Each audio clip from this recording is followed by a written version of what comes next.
మధురాలో కంసుడి భయంతో దేవకి వసుదేవులను జైల్లో బంధించాడు. వర్షం గట్టిగా పడుతుంది. మెరుపులు మెరుస్తున్నాయి.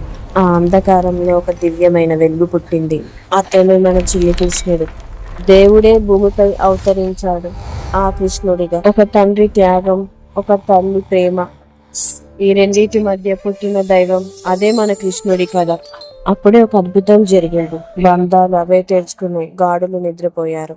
వసుదేవుడు తన బిడ్డను ఒక బుట్టలో పెట్టుకొని బయలుదేరాడు. బయట భారీ వర్షం ఉప్పొంగుతుంది. ప్రతి అడుగు ప్రమాదం. కానీ వసుదేవుడు ఆగలేదు. శేషనాగు తన పడగతో కృష్ణుడిని కాపాడుతున్నాడు. గోకులంలో యశోదమ్మ ఇంట్లో అందరూ నిద్రలో ఉన్నారు. వసుదేవుడు మెల్లగా లోపలికి వెళ్ళాడు. చిన్ని కృష్ణుడిని మెల్లగా యశోదమ్మ పక్కన పెట్టాడు. ఒక క్షణం తన బిడ్డను చూసి కళ్ళల్లో నీళ్లు. ఉదయం యశోదమ్మ కృష్ణుణ్ణి చూసి ఆనందంతో నిండిపోయింది. ఆమెకి తెలియదు ఇతని సాధారణ బిడ్డ కాదని. మధురాలో కంసుడు కోపంతో మండిపోతున్నాడు. కంసుడు పూతన అనే రాక్షసిని పిలిపించాడు. ఆమె రూపం మార్చుకునే శక్తి కలది. భయంకరమైన రూపం, కానీ అందమైన స్త్రీగా మారింది.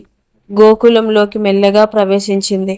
పూతన యశోదమ్మ ఇంట్లోకి వెళ్ళింది. అందరూ ఆమెను చూసి ఈ అమ్మాయి ఎంతో మంచిదని అనుకుంటున్నారు. పూతన యశోదమ్మ కృష్ణుడిని ఎత్తుకుంటే వెనకాల నిలబడి చూస్తూ చిన్న కృష్ణుడిని ఎత్తుకుంది. ఆడించింది, పాడించింది. ఎవరు లేని సమయం చూసి బయటికి తీసుకొని వచ్చింది. తన విషంతో నిండిన పాలను కృష్ణుడికి ఇచ్చింది. ఆమెకు అనిపించింది ఇప్పుడు ఈ బిడ్డ చస్తాడు. కృష్ణుడు కేవలం పాలు కాదు, ఆమె ప్రాణాలే పీల్చడం ప్రారంభించాడు. తను అసలైన భయంకర రూపంలోకి మారింది. పూతన రాక్షసి బిగ్గరగా అరుస్తూ నేలపై పడిపోయింది. గోకులం మొత్తం ఒక్కసారిగా కంపించింది. చిన్ని కృష్ణుడు మాత్రం ఆ రాక్షసి పక్కన కూర్చొని అమాయకంగా నవ్వుతూ ఉన్నాడు. యశోదమ్మ, నందుడు అందరూ షాక్ అయ్యారు. అక్కడ ఏం జరిగిందో వాళ్ళకి అర్థం కాలేదు. కృష్ణుడిని కౌగిలించుకొని కన్నీళ్లు పెట్టుకుంది యశోదమ్మ.